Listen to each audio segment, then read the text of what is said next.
एक गांव में पुट्ठा नाम का बेहद आलसी और कामचोर व्यक्ति रहा करता था। उसके आलसीपन के कारण गांव के सभी लोग उससे बेहद परेशान थे। वह सारा दिन पड़े पड़े बस ऊंचे ऊंचे सपने देखा करता था। आज भी वो एक खेत में एक पेड़ के नीचे आंखें बंद करके लेटा हुआ था कि तभी खेत के मालिक चौधरी की आवाज उसके कानों में टकराई। यहाँ क्या कर रहा है पुट्ठा? तुझे मैंने यहाँ काम पर रखा है या आराम करने के लिए? हैं? कौन है भाई जिसने मुझे सपनों से जगा दिया? अरे अपनी सोई हुई आंखें फाड़ कर तो देख, मैं हूँ इस खेत का मालिक। अरे आप हैं चौधरी जी? ये क्या, अभी अभी तो आकर लेटा हूँ चौधरी जी। क्या आपके खेत में काम करके कुछ देर आराम भी नहीं कर सकते? पिछले 3 घंटों से तुझे इसी पेड़ के नीचे लेटा देख रहा हूँ। बाकी सब लोग मेहनत से फसल काटने में जुटे हुए हैं और तू तो यहाँ पर ऐसे आराम कर रहा है जैसे कि तू इस खेत का मालिक हो। चिंता मत कीजिए चौधरी साहब, एक दिन वो भी आएगा जब मैं तुम्हारे जैसे न जाने कितने खेतों का मालिक बनूंगा। दरअसल बात यह है कि ये छोटे मोटे काम मेरे लिए नहीं बने हैं, मैं कुछ बहुत बड़ा करने के लिए बना हूँ। हाँ पुट्ठा, मैं तो तुझे धक्के देकर उसी दिन निकाल देता जिस दिन मैंने तुझे काम पर रखा था, मगर क्या करूं, तेरी पत्नी के आंसू देखकर मैं पिघल गया। लेकिन अब मैं और ज्यादा तुझे बर्दाश्त नहीं कर सकता। मैं यहाँ पर मजदूरों को काम करने की तनख्वाह देता हूँ, आराम करने की तनख्वाह नहीं देता। ठीक है, अगर आप मुझे काम पर नहीं रखना चाहते तो मुझे कोई फर्क नहीं पड़ता, लेकिन 10 दिन जो मैंने जी तोड़ करके मेहनत की है उसके पैसे तो मुझे दे दो। तेरा दिमाग तो ठीक है पुट्ठा, पिछले 10 दिनों में तूने 12 घंटों में 12 मिनट भी काम नहीं किया। किस बात के पैसे? देखो चौधरी, किसी गरीब को दबाना अच्छी बात नहीं होती। अरे आपने फिल्मों में नहीं देखा क्या, जब भी कोई अमीर आदमी किसी व्यक्ति को उसकी तनख्वाह नहीं देता था तो वो गरीब डाकू बन जाता था। भाई पुट्ठा की बात सुनकर चौधरी हंसने लगा। डाकू बनने के लिए भी बहुत मेहनत लगती है पुट्ठा, पता है तुझे? बंदूक उठानी पड़ती है, घुड़सवारी करनी पड़ती है। तुझसे तो वो भी नहीं होगा।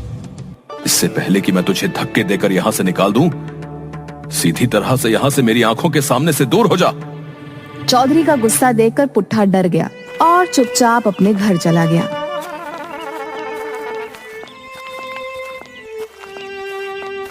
दोपहर के वक्त पुट्ठा को घर पर देखकर उसकी पत्नी शर्मीली को गुस्सा आ गया।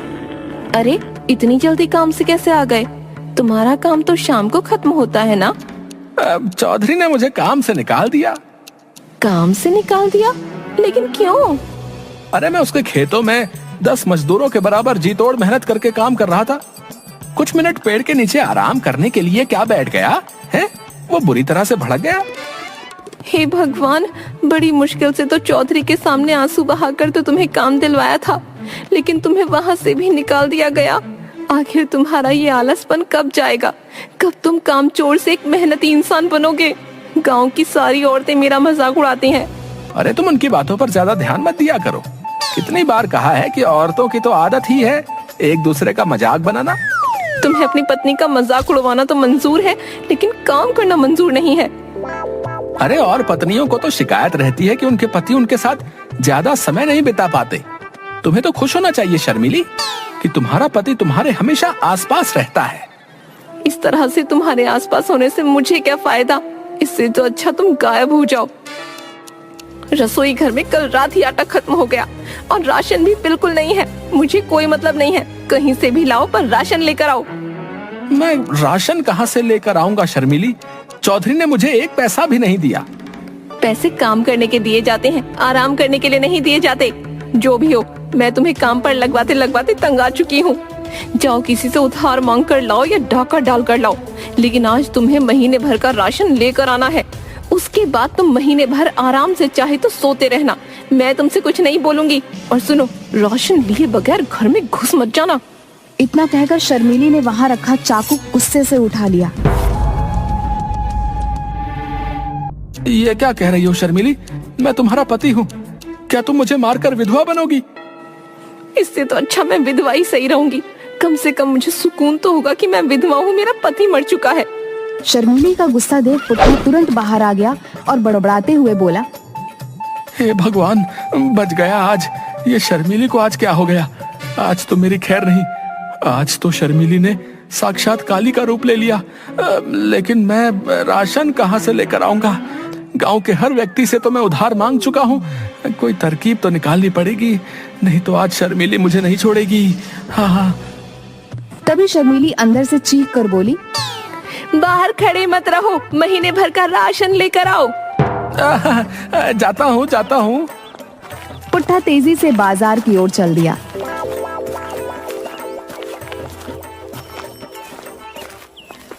मगर कुछ ही दूर जाकर वह थक गया। कितनी गर्मी है, मुझे तो थकान सी महसूस हो रही है। एक काम करता हूँ, किसी पेड़ की छाया में बैठकर थोड़ा आराम कर लेता हूँ। हाँ, और वहीं बैठकर कुछ सोचता हूँ कि ये राशन पानी का जुगाड़ कहाँ से किया जाए। पुट्ठा एक पेड़ के नीचे जाकर आंख बंद करके लेट गया। तभी उसके कानों में किसी साधु की कड़कदार आवाज टकराई। उठ जा कामचोर, यहाँ क्यों लेटा है? पुट्ठा ने देखा कि एक साधु उसे गुस्से से घूरे जा रहा था। अब तुम्हें मेरे यहाँ आराम करने से क्या दिक्कत होने लगी साधु जी? हैं? मुझे परेशान मत करो। अच्छा खासा मैं सपनों की दुनिया में खोया हुआ था। जिस पेड़ के नीचे तू सपने देख रहा है, वो पेड़ मेरा है। क्यों? इस पेड़ पर तुम्हारा नाम लिखा है क्या? हैं? इस समय मैं इस पेड़ के नीचे बैठकर तपस्या करता हूँ। तपस्या करनी है साधु जी तो हिमालय की चोटी में जाकर तपस्या करो, भगवान प्रसन्न होंगे। मैं तेरे बारे में सब जानता हूँ। तो इसमें नई बात क्या है? मैं इसी गांव का रहने वाला हूँ, वो तो सभी जानते हैं। मैं जानता हूँ कि तू इस वक्त क्या सोच रहा है। पुट्ठा उठकर खड़ा हो गया। क्या सोच रहा हूँ बताओ? तू सोच रहा है कि तू महीने भर का राशन कहाँ से लेकर आएगा और कैसे लेकर आएगा। अरे आप तो वाकई बहुत पहुंचे हुए साधु हैं, लेकिन इससे मुझे क्या घंटा फर्क पड़ता है? अरे मन की बातें तो बहुत से साधु बता देते हैं, पर मदद कोई नहीं करता। पुट्ठा की बात सुनकर साधु मुस्कुराते हुए बोला, अगर मैं तेरी मदद करूंगा तो क्या तू मेहनती बनेगा? जब तुम मेरी मदद करके मुझे धन दौलत दे दोगे तो मुझे मेहनती बनने की क्या जरूरत है? लेकिन वो सब बातें बात की हैं, तुम मेरी मदद कैसे कर सकते हो? पुट्ठा की बात सुनकर साधु ने अपना हाथ हवा में घुमाया कि अचानक एक मुर्गी साधु के हाथ में आ गई। अरे साधु जी, आप तो जादूगर भी मालूम होते हो। ये जादू नहीं मूर्ख, सिद्धि है। तुझ जैसा आम इंसान नहीं समझेगा। अब मेरी बात को ध्यान से सुन। इस मुर्गी को अपने घर ले जा। क्या साधु जी हैं? इस मुर्गी का भला मैं अचार डालूंगा? अरे मैं और मेरी पत्नी तो शाकाहारी हैं। मूर्ख व्यक्ति, पहले मेरी बात तो पूरी सुन। ये मुर्गी रोज एक अंडा देगी। समझ गया साधु महाराज, आगे बोलने की जरूरत नहीं है और मैं उस अंडे को बाजार में बेच दूं। मूर्ख, ये तुझे रोज सोने का अंडा देगी। तू उस सोने के अंडे को रोज बाजार में बेच आना। धीरे धीरे करके तू अमीर हो जाएगा और तेरे सारे सपने पूरे हो जाएंगे। इसमें तो बहुत वक्त लग जाएगा साधु जी। मैं रोज रोज करके इसका अंडा देने का इंतजार नहीं कर सकता। मुझे आप ऐसी मुर्गी दे दीजिए जो एक बार में ही ढेर सारे सोने के अंडे दे दे, और फिर ये मुर्गी तो कल से अंडा देगी। मुझे तो अभी महीने भर का राशन लाना है। साधु ने क्रोधित होकर अपना हाथ दोबारा हवा में लहराया और मुर्गी गायब हो गई। तू सिर्फ कामचोर ही नहीं बल्कि मूर्ख भी है। अब जो भी हो साधु जी, मुझे तो तुरंत अमीर बनना है। साधु ने अपना हाथ फिर से लहराया कि तभी उसके हाथों में एक कुल्हाड़ी आ गई। ये ले, इस कुल्हाड़ी को अपने साथ लेकर जा। इस कुल्हाड़ी की खासियत ये है कि तू इस कुल्हाड़ी को जिस पेड़ पर भी चलाएगा, ये कुल्हाड़ी उस पेड़ को अपने आप काट देगी और तू उन लकड़ियों को बाजार में बेच आना। ये कैसी बातें कर रहे हैं साधु जी? हैं? कुल्हाड़ी ही देनी थी तो सोने की देते। अब आप ही बताइए, लकड़ियां बेचने तो मुझे बाजार जाना पड़ेगा ना, उसमें मेहनत लगेगी, वो मैं नहीं कर सकता। पुट्ठा की बात सुनकर साधु बुरी तरीके से झुंझला गया। तो फिर तुझे क्या चाहिए? साधु की बात सुनकर पुट्ठा बहुत ही गहरी सोच में डूबते हुए बोला, फिलहाल तो मुझे आपके पास जितने भी पैसे हो वो मुझे दे दीजिए, ताकि मैं महीने भर का राशन भरवा लूं। पुट्ठा की बात सुनकर साधु ने एक नोट निकालकर पुट्ठा को थमा दिया। ये ले। ये तो सिर्फ 50 रुपए है। इससे महीने भर का राशन तो क्या, आज का भी राशन नहीं आ पाएगा। आपको पता भी है महंगाई कितनी हो गई है। कहाँ तो आप सोने का अंडा देने वाली मुर्गी मुझे दे रहे थे, और आपकी अपनी जेब से निकला क्या, सिर्फ 50 रुपए। मूर्ख व्यक्ति, मैं अपने पास सिर्फ उतने ही पैसे रखता हूँ जितना मैं अपने पेट में अन्न ग्रहण कर सकूं। बाकी सिद्धि और मोह माया की बातें तेरे जैसा बेवकूफ क्या जाने। तेरा कुछ नहीं हो सकता। इतना कहकर साधु वहां से चला गया। चलो कम से कम 50 रुपए तो मिले। पुट्ठा 50 रुपए लेकर बाजार घूमने लगा। तभी पुट्ठा की नजर गांव में बनी एक नई छोटी सी दुकान पर पड़ी, जहां पर गरम गरम समोसे बन रहे थे। लगता है ये दुकान नई है और समोसे बनाने वाला भी इस गांव में नया लगता है। ये समोसे की खुशबू बहुत अच्छी आ रही है। चलो एक काम करता हूँ, कुछ समोसे इसी 50 रुपए के खरीद लेता हूँ। अगर राशन का जुगाड़ नहीं हुआ तो शर्मिली समोसे खाकर ही पेट भर लेगी। कम से कम समोसे खाकर उसका गुस्सा तो शांत हो जाएगा। पुट्ठा सीधा समोसे की दुकान पर चला गया। पुट्ठा दुकानदार से बोला, लगता है इस गांव में नए हो। जी बाबू साहब, कुछ दिन पहले ही मैंने दुकान खोली है। सुना है इस गांव में काफी खुशहाली है। हाँ हाँ वो तो है। वैसे एक समोसा कितने का दे रहे हो? 5 रुपए का एक समोसा है। इस महंगाई ने भी कमर तोड़ दी है भैया। हमारे बचपन में 1 रुपए के 5 समोसे आया करते थे। वो जमाने लद गए साहब। शहर में तो ये समोसा 10 रुपए का मिलता है। सही है, ये लो 50 रुपए। 10 समोसों का पैकेट बना देना।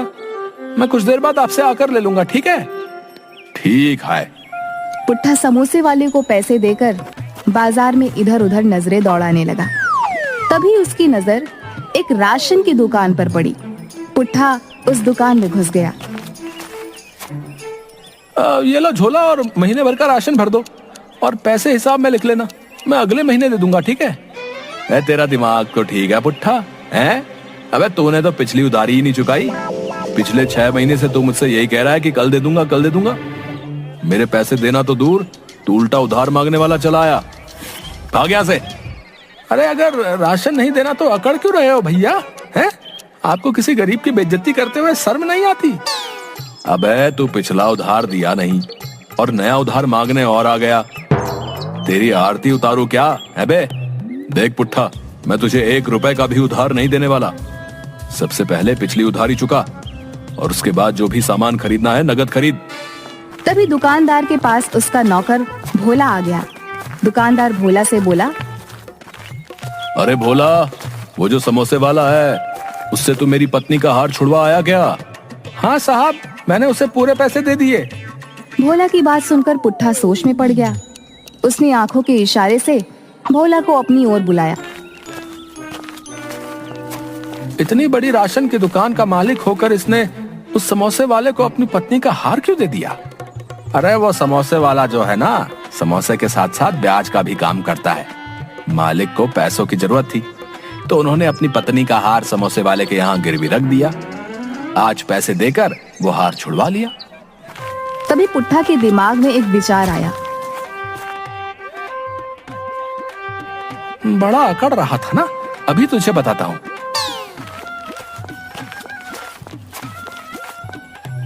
पिछली उधारी कितनी थी मेरे ऊपर? सब मिलाकर पूरे 5000 रुपए। मैं जानता था तुम मुझे उधार नहीं दोगे, इसीलिए मैं अपनी पत्नी की अंगूठी चुपके से ले आया था, और मैंने उसे 10,000 रुपए में समोसे वाले के पास गिरवी रख दिया था।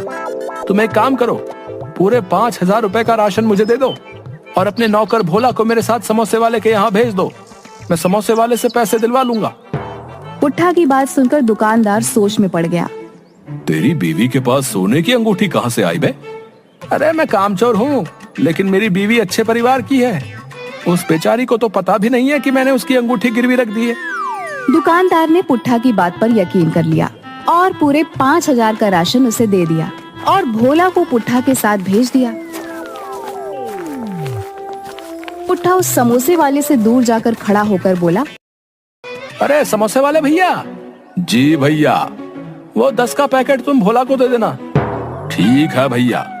भोला ने समझा कि पुट्ठा 10,000 रुपए की बात कर रहा है। पुट्ठा भोला से बोला, 10 का पैकेट ले, अपने मालिक के मुंह पर मार देना।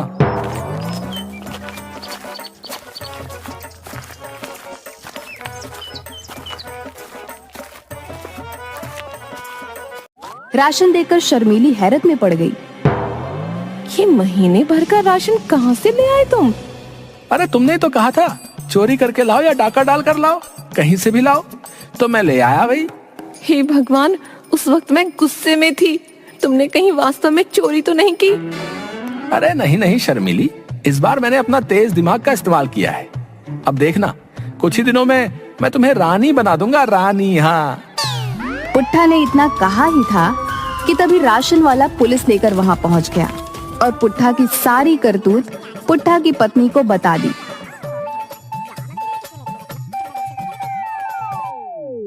रे लोगों को बेवकूफ बनाता है बे। चल थाने ले जाकर तेरी वो पिटाई करूंगा कि तू लोगों को बेवकूफ बनाना भूल जाएगा। मुझे माफ कर दो थानेदार साहब, मैं आइंदा ऐसी हरकत नहीं करूंगा। रे तुम माफी के लायक नहीं है, तू एक शातिर ठग है। फिल्मी स्टाइल में लोगों से ठगी करता है। जरूर तूने राजू चाचा मूवी देखी होगी। न, मैंने ऐसी कोई फिल्म नहीं देखी थानेदार साहब। अबे अगर ऐसी कोई मूवी नहीं देखी तो फिर उसी स्टाइल में ठगी करने का विचार तेरे दिमाग में कैसे आ गया? इन्हें माफ कर दीजिए थानेदार साहब, इनकी तरफ से मैं माफी मांगती हूँ। ये जो राशन दुकानदार साहब को बेवकूफ बनाकर लाए हैं, मैं वो पूरा राशन वापस करने को तैयार हूँ। इतना कहकर शर्मीली ने सारा राशन उस दुकानदार को पकड़ा दिया। पुलिस वाले को तो शर्मीली के ऊपर तरस आ गया और उसने पुट्ठा को छोड़ दिया।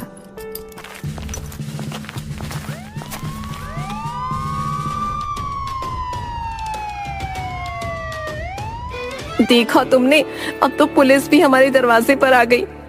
मुझे माफ कर दो शर्मिली, मैं कल से अपनी काम चोरी की आदत छोड़ दूंगा और मेहनती बन जाऊंगा। इससे अच्छा तो मैं उस साधु की बात मान लेता, तो मैं ज्यादा फायदे में रहता। कौन सा साधु और कौन सी बात? पुट्ठा ने अपनी पत्नी को सारी घटना बता दी।